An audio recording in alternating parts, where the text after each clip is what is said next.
जंगल में अक्सर आपने देखा होगा कि मकड़ी के जाल में छोटे कीड़े ही फंसते हैं, जबकि उसे बड़े जानवर तोड़ जाते हैं।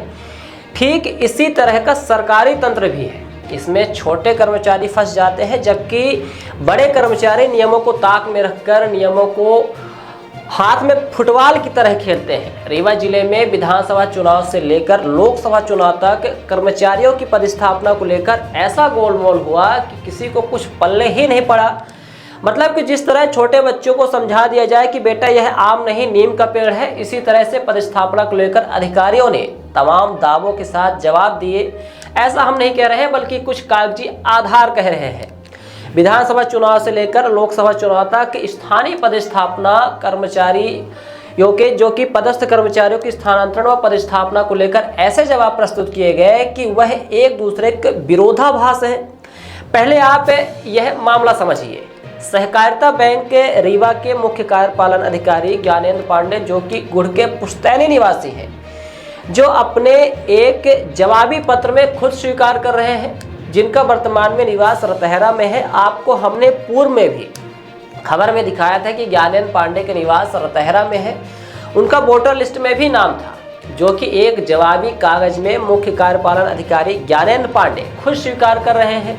चुनाव के समय या उससे पूर्व इतने बड़े अधिकारी का उसके गृह जिले में पदस्थापना सवालों के घेरे में है, जो कि नियमों को ताक में रखकर की गई, जिसका ध्यान ना तो कलेक्टर ने दिया, ना ही उच्च अधिकारियों ने। खबर चलने के बाद कांग्रेस कमेटी की स्थानीय कमेटी व प्रदेश कमेटी ने चुनाव आयोग को पत्र लिखा कि ज्ञानेंद्र पांडे, जो कि रीवा के स्थानीय निवासी हैं, वह चुनाव में प्रभाव डाल रहे हैं, जिन्हें अन्यत्र स्थानांतरित किया जाए, जिसमें निर्वाचन की प्रक्रिया निष्पक्ष रूप से पूर्ण हो सके।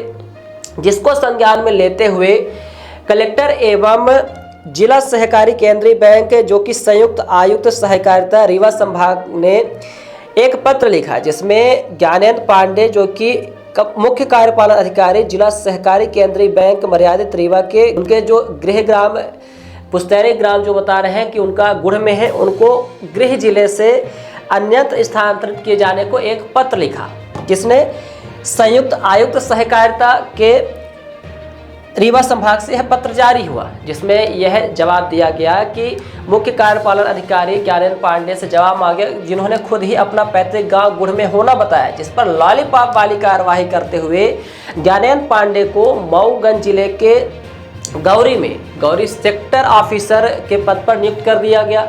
सहकारिता बैंक कोऑपरेटिव बैंक के लिए रीवा ही मुख्यालय है, जो कि रीवा अविभाजित जिला है। सहकारिता बैंक के लिए मतलब सहकारिता बैंक के लिए मऊगंज पृथक जिला नहीं है। यह बात भी खुद ज्ञानेंद्र पांडे ने एक कर्मचारी के स्थानांतरण को लेकर कही है। तो फिर चुनाव के समय ज्ञानेंद्र पांडे की नियुक्ति मऊगंज के गौरी सेक्टर में होना भी एक सवाल के घेरे में है। अब आप देखिए दूसरा मामला कि किस तरह से मऊगंज जिला अविभाजित है।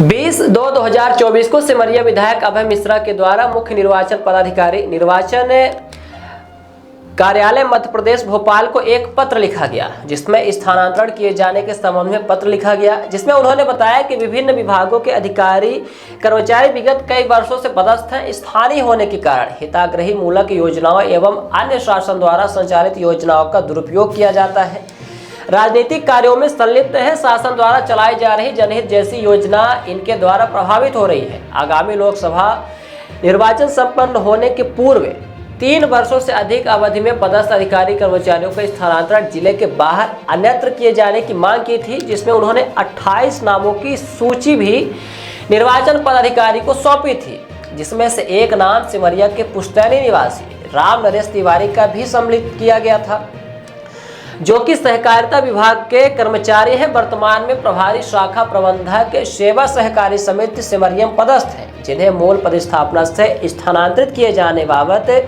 सिमरिया विधायक अभय मिश्रा ने पत्र लिखा था, जिस पर संज्ञान में लेकर मुख्य कार्यपालन अधिकारी ने नोडल अधिकारी निर्वाचन, जो कि लोकसभा निर्वाचन को एक जवाबी पत्र जारी किया, जिसमें लिखा गया कि राम नरेश तिवारी सहायक लेखापाल प्रभारी शाखा प्रबंधक जिला सहकारी केंद्रीय बैंक मर्यादित रीवा की शाखा सिमरिया में दिनांक 14/7/2024 से आज दिनांक तक जब पत्र लिखा गया था, उस दिनांक तक, जो कि 3 वर्ष से कम अवधि में शाखा प्रभारी शाखा प्रबंधक के पद पर पदस्थ हैं। साथ ही यह भी कहा गया कि जिला सहकारी केंद्रीय बैंक मर्यादित रीवा का कार्यक्षेत्र अविभाजित रीवा जिला है।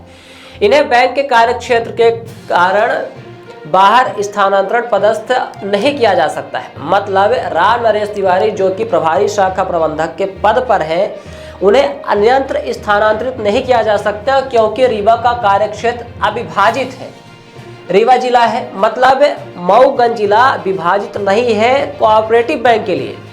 तो फिर ज्ञानेंद्र पांडे की मऊगंज जिले के गौरी सेक्टर में सेक्टर ऑफिसर में चुनावी दायित्व की नियुक्ति कैसे हुई, जब रीवा अविभाजित जिला है?